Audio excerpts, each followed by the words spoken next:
Hey YouTube, we're here with this special episode. We've got a crashed UMX P-47D BL. My friend gave me this crashed thing and he said, have it. And I said, okie dokie. So, incidentally, the same friend who sold me the J3 Cub for an awesome price. And interestingly enough, I actually flew this plane many moons ago when he had first purchased it. But as you can see, it's broken here. There's probably some other issues that might have led to that. We've got a little bit of a break in the wing. And it looks like that's going to need to get fixed. I'll want to probably pull that tape off.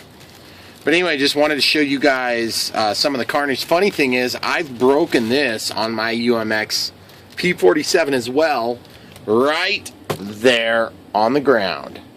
Right after I got done repairing it one time, I dropped it tail first, and I was so mad.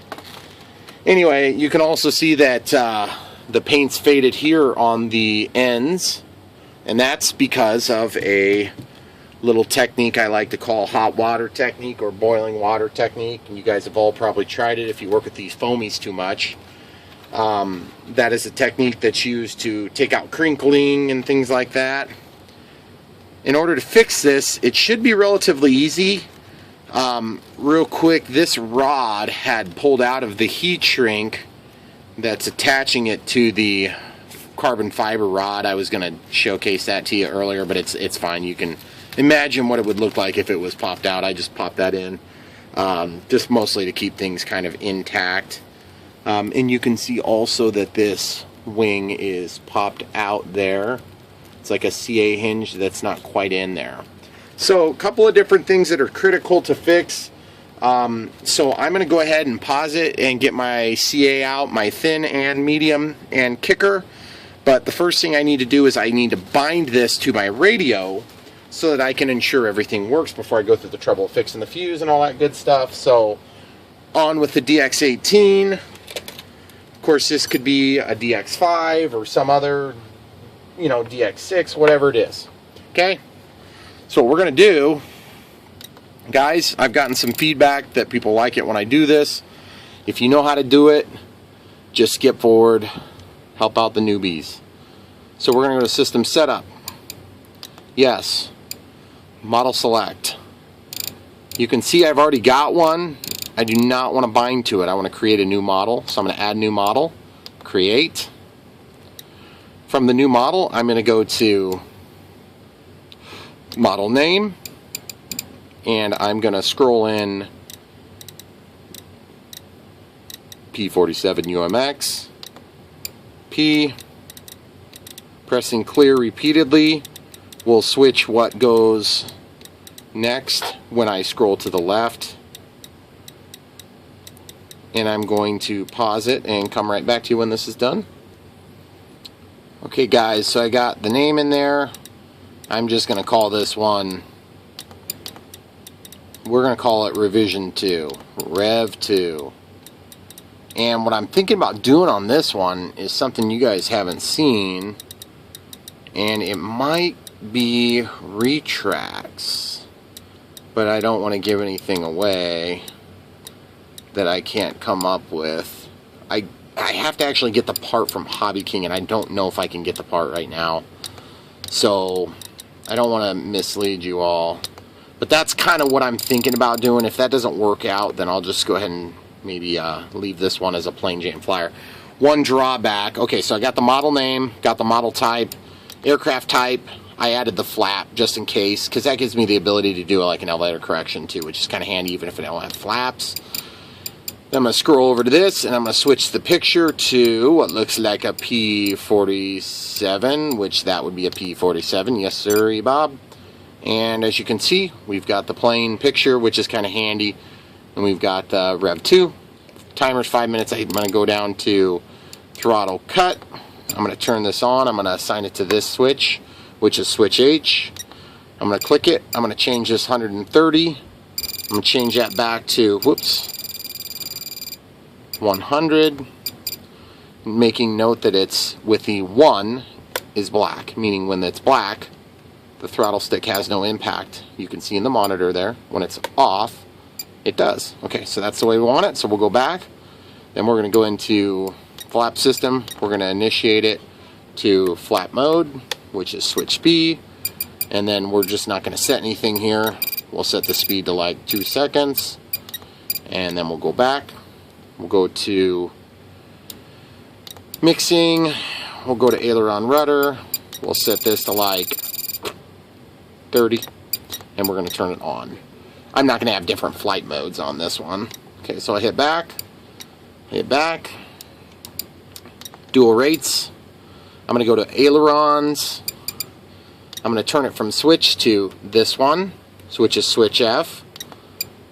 I'm going to set my first rate to 100, my second rate to 100, and then I'm going to set my expo on ailerons to like 15, and then my aileron expo will go to about 30, let's call it.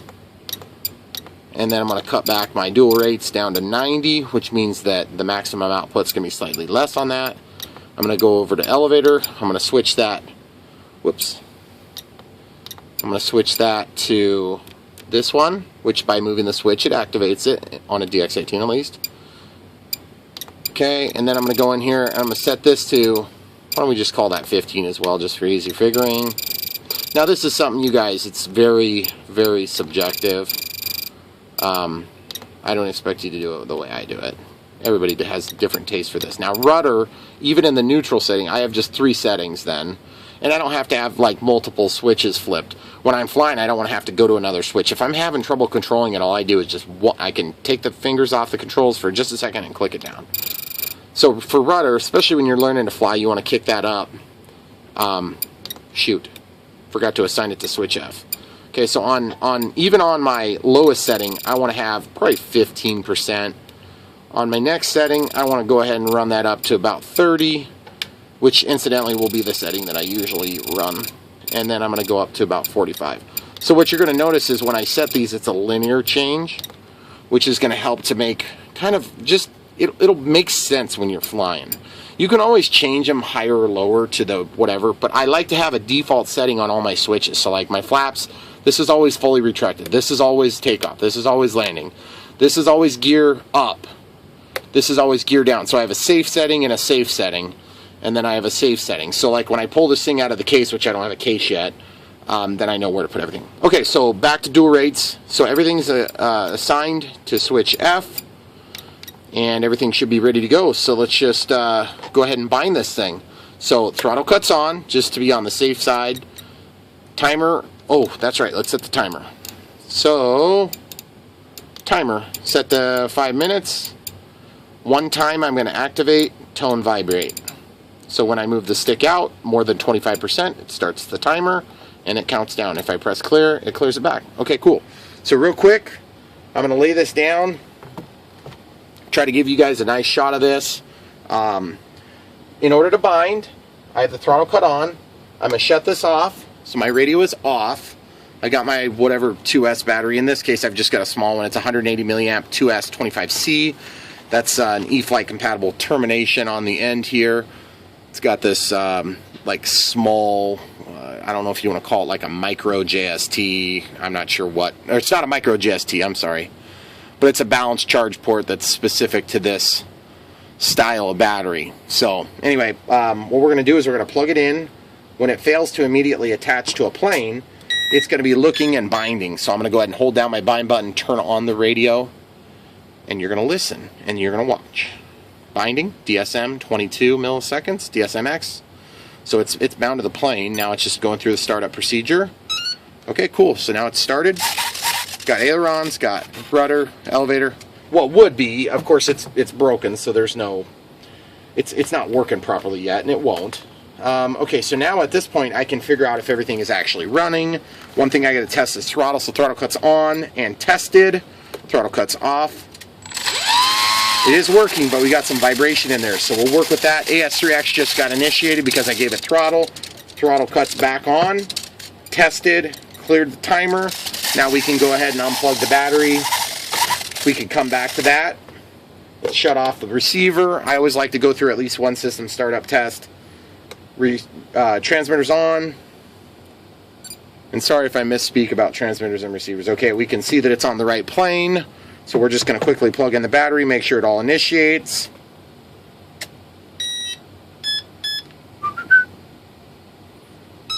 Alright, sweet. It works. Okay, good. So we're bound. Put the battery off to the side, shut off the radio. Now you're set.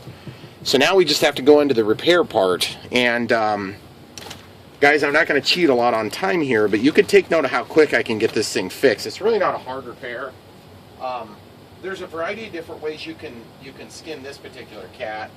I'm going to go for somewhere between thin and thick, or this is medium, CA, and then some kicker, or accelerator in this case. I'm going to pop off the cap, make sure it's not all clogged up like every time. Give me a sec, guys, I'll get that unclogged. Unclogged it is. Alright guys, so the first thing I want to do is I want to get this tail attached so I can stop fiddling around with it. So what you want to do is you want to take note of where it broke, obviously, which, you know, some of these things I say are pretty obvious, but if you guys are new to this hobby, just bear with the new people. See this broken here? That's where I want to glue, and then that's broken, so I want to glue there, and then that's broken. You can just tell by looking at the texture. I'm going to try to cover up that lamp there for a second, guys. You see that texture on it? That texture is what you're going to tell is a broken part. Okay? So I'm going to just get a little bit of CA on there. Obviously, I don't want to worry about kicker yet. I just want to get some CA. Don't go too nuts on this CA because, of course, CA gets everywhere. It's going to cause you problems. But in this case, I just kind of got to get it where it needs to be for now. So now I'm just going to follow along where it looks like it was broke. And remember, we're not going for pretty here necessarily, although I'm going to want it to look pretty when I'm done with it. We don't necessarily need it to be pretty right this second. I want you to take note of one other detail. I slid this thing, the control linkage here in before I did this because it's a lot harder to do once you get all this stuff remated up. So just take my word for it. Okay, so now there's a little bit of crushing and everything on this. The thing that's nice about the thinner CA too, just as a quick juxtapose here, I'm going to go ahead and give this a kiss of the accelerator, and that's going to actually pretty much set that glue right away. So what's going to happen is now I can immediately start going back with this and just giving it some more strength. But what I'm going to do in this case is I'm going to probably take my thin CA, I'm going to give it just one more kiss on this side so it can get flown into all those cracks. But what's really nice about doing it this way, guys, is I can sit there and then take my CA that's thin and run it down into the cracks, and that will, of course, fill in. It's not clogged. It's a miracle, guys. So what'll happen is even though it's going to accelerate really quickly, I can let that run into the crack, and then I can let this run into the crack, which sounds bad, but still, you know what I'm talking about. Okay, so I'm going to just do this here, let that run down. Try not to glue your control surfaces together, although I understand it's very likely that that will happen. If it does, don't make a big deal of it. You can just undo it here in a little bit. And yes, this is one of those times where you'd probably err on the safe side and just get a little bit more than you might need. But just remember, these planes do tend to be a little on the tail heavy side sometimes, so just don't go too nuts or you're going to regret it, because it is a little bit hard to take away that weight then. So you can notice that's just flowing right into those cracks. It's just doing a really good job, making it real easy on me. Then I'm going to take my kicker. And you're like, but you already sprayed kicker. Yeah, I know, but what's wrong with a little more? So that stuff, believe it or not, will be set in just seconds. So I'm just going to lay it down. I'm going to take my wiper rag and clean the tip, squeeze the bottle, get that tip as clean as I can, and then I'm going to immediately come into this. You can see that the wing is separated almost all the way down the length of the fuse. The wing is not separated here, but unfortunately my buddy had used this tape that's kind of a little on the ugly side, so if you're watching this, friend, I'm going to probably peel it back if it will come off, which I'm guessing it won't. Okay, never mind. I'll deal with that after I get it glued back together. So my first step is I'm going to go back to the medium CA. I'm going to cap off my thin CA. I'm going to get this stuff ready to rock and roll, okay? what I'm going to do is I'm just going to pull this down, and I'm just going to glue wherever it appears that there might have been glue before, okay?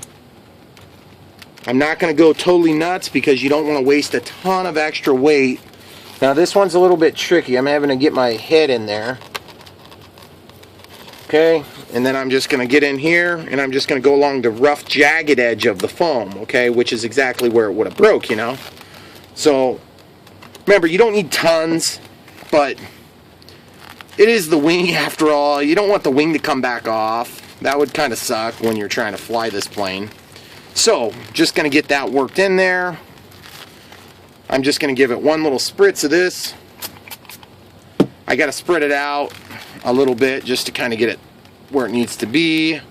Once everything sits down where it kind of needs to be, then I can go back in with a little bit of thin CA. And actually, I'm just going to go ahead with this thin CA and just grab a drip or two in just a couple of critical spots. Just along there. When I go to take this lid off, I'm going to regret having glued that, but for now, I gotta do what's right for the plane, and what's right for the plane is not necessarily what's right for the aesthetics of the plane. Okay, so, wing is el fixo. For all of you Spanish speakers out there, you know exactly what I just said. See this? Uh-oh. Yeah, it's good. I think it's good. We got a little crush damage here. We could do that little hot water technique. I had one of my YouTube friends had recommended using a hairdryer for that. Oh, by the way, guys, this stuff gets hot when you do that kicker, especially with the thin CA. It's such an aggressive chemical reaction, so do not be surprised if it actually bubbles your foam if you get it hot too quick, meaning you have a lot of CA and a lot of kicker. So just be careful about getting too crazy on that. Okay, so real quick, let's review what we've got. Wing is attached now. I think I need to do a little CA here. That's what I'm going to do. I'm just going to get the thin CA out. This is, again, the other side of the plane. Just going to cut a... Uh-oh, we got a clog. I'll be right back. Okay, guys. The clog has been unclogged. So I'm just going to work this back in. Okay, evidently not. Alright, guys. I got the clog fixed. Okay, so I'm just going to run along this crack here. Then I'm just going to run along this crack here. Typically you just want to run along the bottom one. Then I'm going to take and I'm going to run it into this crack there and this crack here.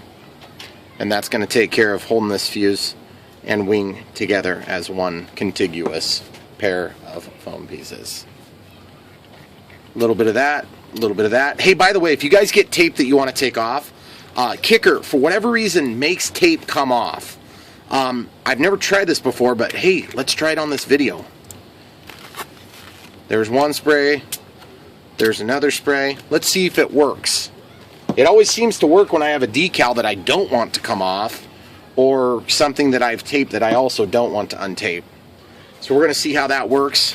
We've got a little bit of damage here, just like a small little ding in the top. I'm going to fill that in with one drip of thick CA. And I keep saying thick, but I mean medium, thicker than the other one. I'm just going to come in here with this. I'm just going to go boom, boom, boom like that. Do one drip, spread it a little bit. Okay, then I'm going to take this kicker. Dang it. I'm going to just run one little spray on there. Okay, so that, now if I decide to touch that up with some paint, should look pretty good. Let's see how the tape's doing, guys. Ooh, it is wanting to come off a little bit easier. See, I've got an edge started now. So what I'm going to do is I'm just going to try to get my fingernails on there. Come on now. Okay, I'm going to give it another little spritz of this kicker. Man, this kicker stuff, I use it for all sorts of stuff, guys. And it's been one of the... I mean, I know I'm not the only guy who uses it, because just about everybody who has these models uses it. But if you haven't started using it, you might want to think about it. It really helps. It makes it so much easier. But look how strong this is now. Guys, look. That's awesome. So this thing is pretty much ready to fly. I can take it out and fly it, provided everything goes center. But look where it is. It's way over to the right. Ooh, that's got a lot of play on it. And why are they going together? What the heck is going on there? That is bizarre. Bizarre, guys. Bizarre. Why are they moving free, first of all? And then secondly, why are they moving together? That is not correct.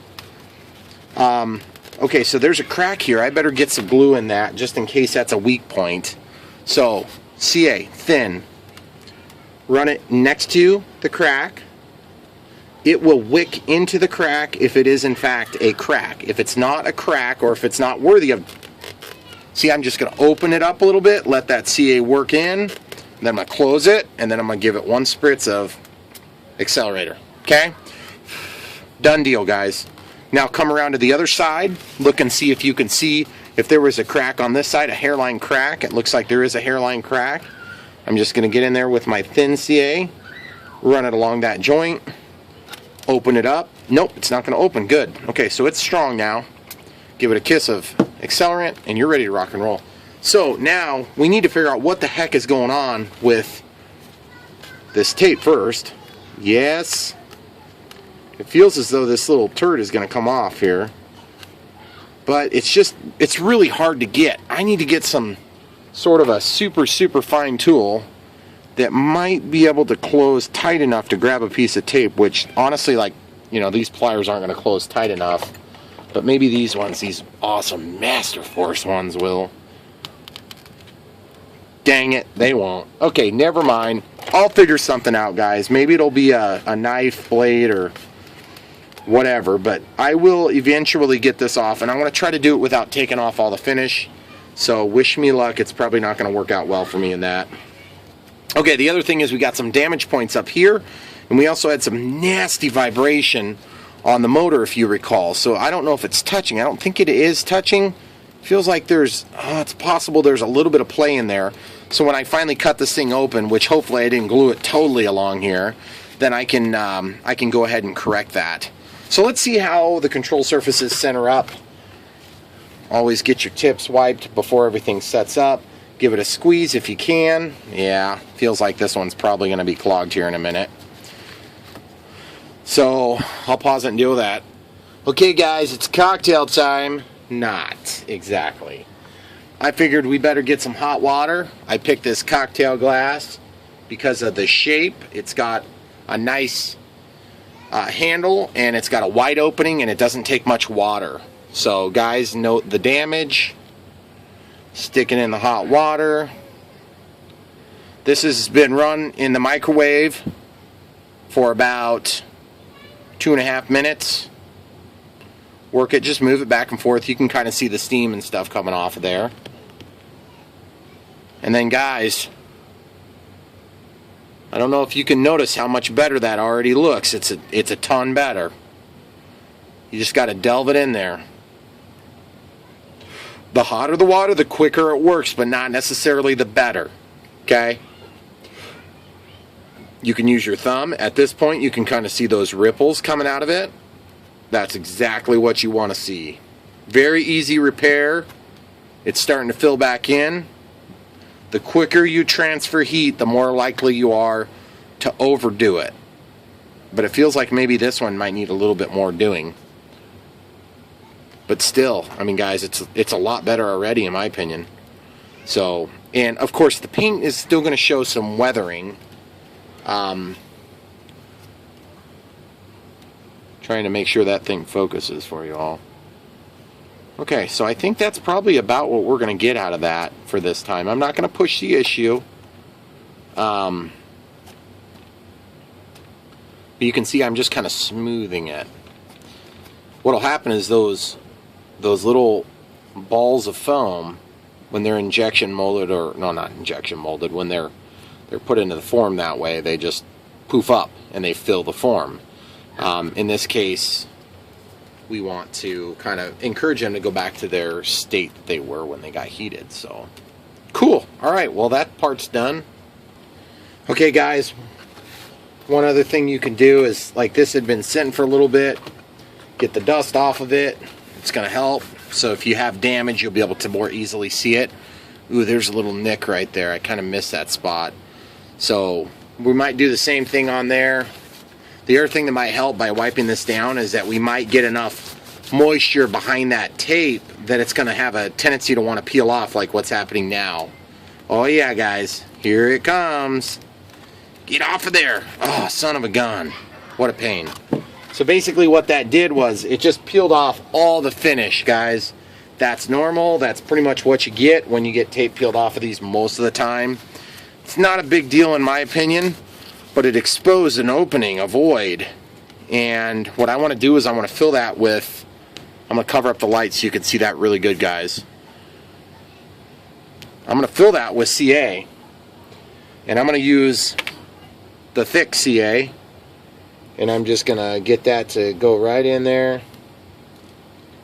Right along this little joint here. I'm just going to let that work for a second. And then over in this void, I'm going to take, you guys know I have an affinity for Q-tips because they are awesome. I'm going to pull that Q-tip off. I'm just going to stuff that little turd right in there. And what that'll do is that will soak up the CA here in a minute. And it's going to actually fill up that void. Gosh, I had really bad luck on that one, guys. But it is sticking. And so you can see that's going to actually fill the void. So it's a little bit better. I'm going to try to block the light, guys. So you can see it's filled in that void nicely. So I'm going to take just another little bit of that. Looks like we're at 26 minutes on this video, which is ridiculous. I cannot do a short video to save my life when it comes to repairs. Everything's a 5-minute job. Just ask my wife, oh yeah, it'll take 5 minutes. So I want to just get the CA to soak into that stuff right there. Okay, so I got CA in there, got good 2 solid drips on there. I'm going to take and work this CA, and I'm going to spread this piece to make it nice and smooth, because those fibers kind of look bad if you don't get them spread out good. Okay, and I'm just going to work it back and forth. And there you have it, guys. It's not perfect, but it sure looks a lot better than having a big hole in the plane. And you can actually work that for some time if you don't put a bunch of kicker on it right away.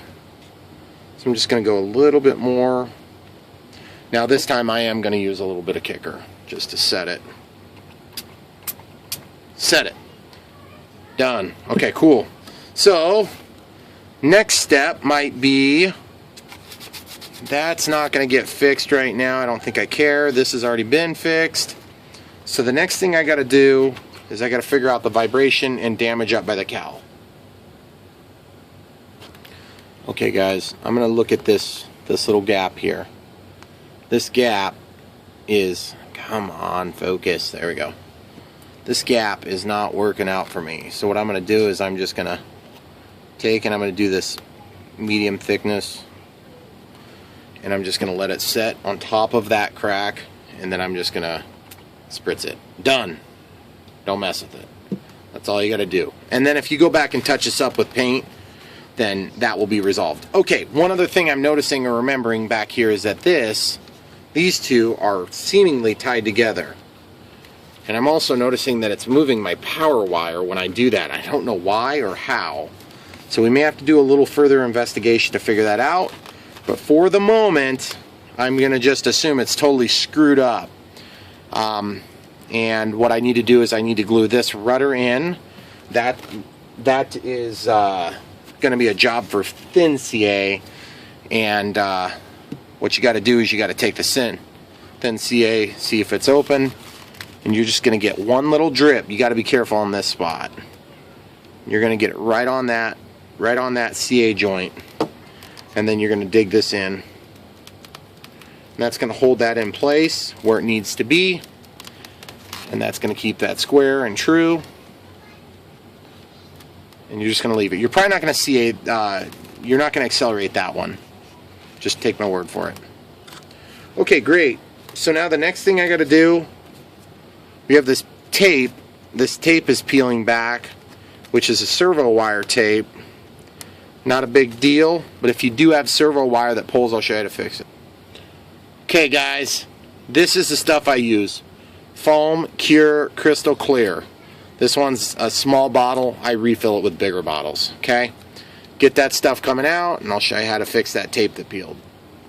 Okay, guys, there's probably going to be a part 2 on this. Okay, so I got a little bit too much on there. No big deal. It's not going to hurt anything. Just take a Q-tip. You're going to take and pick up that tail that just got spread. You're going to work this stuff off, and you're just going to stick it and pull it. And that's going to make a little bit of a tack. Just like that. You're going to let it set for a second. I'm going to pause it. Okay, while you guys were away, I just added a little bit of CA to these cracks, and I was just waiting for this glue to kind of set up a little bit. Okay, I might run out of time. If I do, I'll pick it back up on the next video. So then you'll just fold this thing over.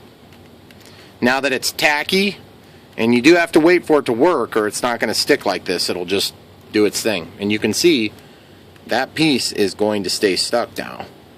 Guys, that is really handy, because you will have a lot of times on these little Horizon Hobby models or other models that have decals and stuff that peel. It looks like he put this on both wings. I'm not sure why I did that.